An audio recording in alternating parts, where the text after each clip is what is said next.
I'm afraid that, man, if I raise my child in America, they might grow up to be a dummy. Biracial children, America loves biracial children. Growing up in America as a biracial person is not going to be a problem. However, in Korea, all those dramas, guys, that you see about bullying, some of them are based off of true stories. I would like to ask this. Would you, considering that you're here and you're from America, would you like to get married and raise your kids here? Or would you like to get married and raise your kids in America?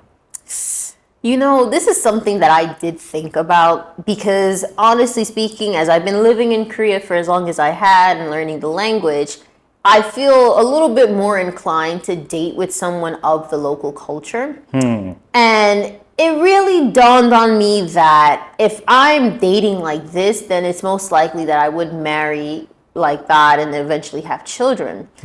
But my biggest concern actually is more so about like the child's physical appearance. Right? Biracial children, America loves biracial children. Growing up in America as a biracial person is not going to be a problem. However, in Korea, all those dramas, guys, that you see about bullying, some of them are based off of true stories. Okay? Yeah. So it's like, if I have a child, and you know, mind you, genetics, right? They're random. So it's like I could give birth to a child right now and that child could come out as looking fully Asian or it'll come out looking fully like me. You never know. So it's like in the event that the child does come out looking more like me, I'm happy. Sure, that's my child. But it's like, if I'm raising you in Korea as a half Korean, bullying is a real thing. And a lot of these children are not like, because these parents aren't teaching them about diversity and stuff like that because this is a homogenous society. There's really no need, you know? But it's like, if I'm bringing my child up in the Korean education system, I know, wow, educationally, yeah, they'll be worked hard, but they'll be very smart and capable. But the bullying aspect is what's going to exacerbate any feelings of anxiety and depression. And like, that's not good because the mental health culture here is not very good at all, right? So it's like, I'm still going back and forth between what I want to do. It's like, I feel like Korea is a safer choice growing up with more of your culture. I teach you my culture. And of course, we take trips to America, visit family and stuff like that. But I want to give them a fighting chance at education because I don't know if you've heard, but back in America, like when I was a kid, we were learning phonetics. We were learning how to sound out words, right? But nowadays, there's children that are 10 years old, 14 years old that can't read because they got rid of phonetics in American education system. So it's like, I'm afraid that, man, if I raise my child in America, they might grow up to be a dummy, you know? Not only are they not getting a good education system in school, but it's like now, even though I'm working and I have to, you know, make a living for the fam, it's like now I have to also focus on being a second teacher, a real full-time second teacher to my child. That's right. Versus in Korea, where it's just like, there's so many academies, there's so many, it's like, yeah, I'm teaching my child on the side too, but it's like, I have that extra educational support, you know?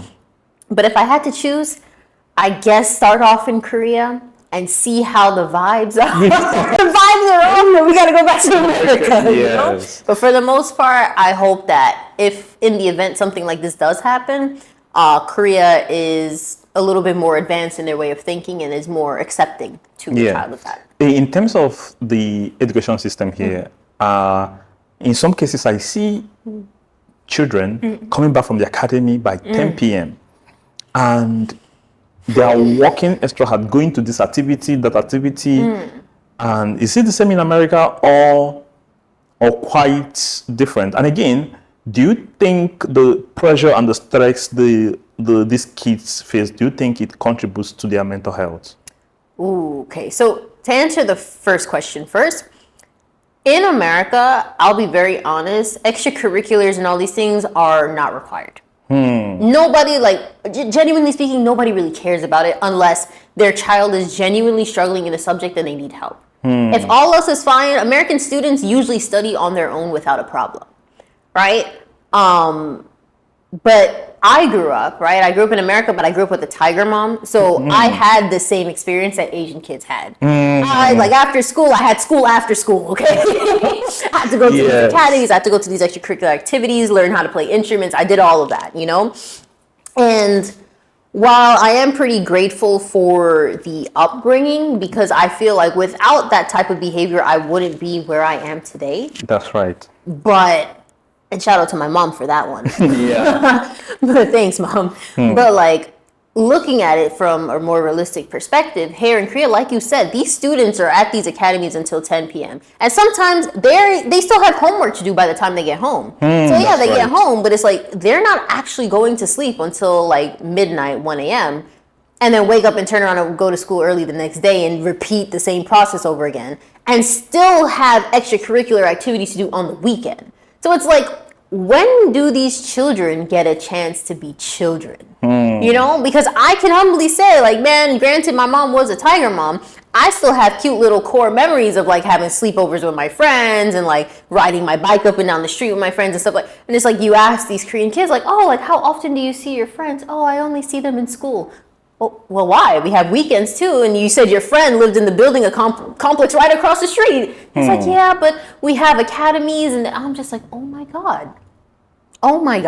Wow. You know, but yeah, the culture, education culture is definitely different. Yeah. Like we don't have this type of real concept of having to go to academies. And when I say have, like, it's a requirement, right? If you're not doing it here in Korea, something's wrong with you, right? But in America, it's just like, oh, if you are doing it, then we know something's wrong with you. You know? Yeah. So it's really different in that aspect. Yes.